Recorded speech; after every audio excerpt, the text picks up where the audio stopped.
आज हम पढ़ेंगे किम्बरली प्रोसेस और इसमें भारत की भूमिका।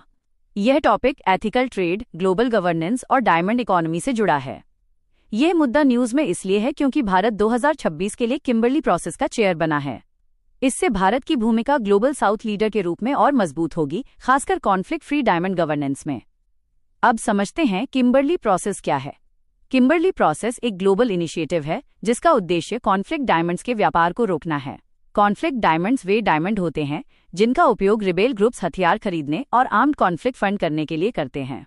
इसकी शुरुआत सदर्न अफ्रीकन कंट्रीज ने वर्ष 2000 में की थी और इसके तहत किम्बरली प्रोसेस सर्टिफिकेशन स्कीम यानी KPCS को 2003 में लॉन्च किया गया। अब KPCS के कुछ इंपॉर्टेंट फैक्ट्स याद रखिए।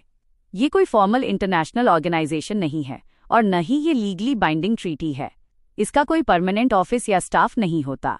ये सिस्टम मेंबर कंट्रीज के बर्डन शेयरिंग पर चलता है और इम्प्लीमेंटेशन नेशनल लॉज के जरिए किया जाता है।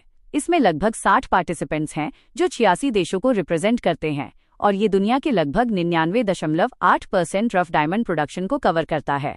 KP सिस्टम के अनुसार हर रफ डायमंड कंसाइनमेंट के साथ एक टैंपर रेजिस्टेंट KP सर्टिफिकेट होना जरूरी है और ट्रेड केवल KP सर्टिफाइड मेंबर्स के बीच ही हो सकता है।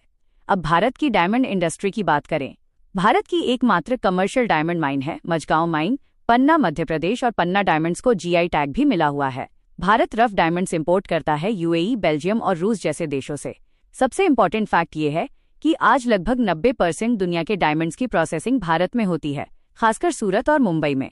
भारत लैब ग्रोन डायमंड्स में भी तेजी से आगे बढ़ रहा है और ग्लोबल आउटपुट में भारत की हिस्सेदारी लगभग 15% से ज्यादा मानी जाती है।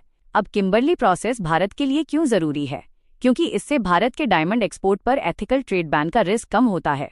मेड इन इंडिया डायमंड्स पर ग्लोबल ट्रस्ट बढ़ता है और सूरत की पॉलिशिंग इंडस्ट्री में रोजगार सुरक्षित रहता है। लेकिन किम्बरली प्रोसेस पे कुछ क्रिटिसिज्म भी है। इसकी डेफिनेशन बहुत नैरो है क्योंकि ये केवल रिबेल फंडिंग को कवर करता है, स्टेट लेड वायलेंस और ह्यूमन राइट्स अब्यूज को नहीं। इसमें मिक्स्ड ऑरिजिन का लूप होल है और डिसीजन मेकिंग कंसेंसस बेस्ड होने से एक देश भी रिफॉर्म रोक सकता है। साथ ही ये केवल रफ डायमंड्स पर लागू होता है, पॉलिश डायमंड्स पर नहीं।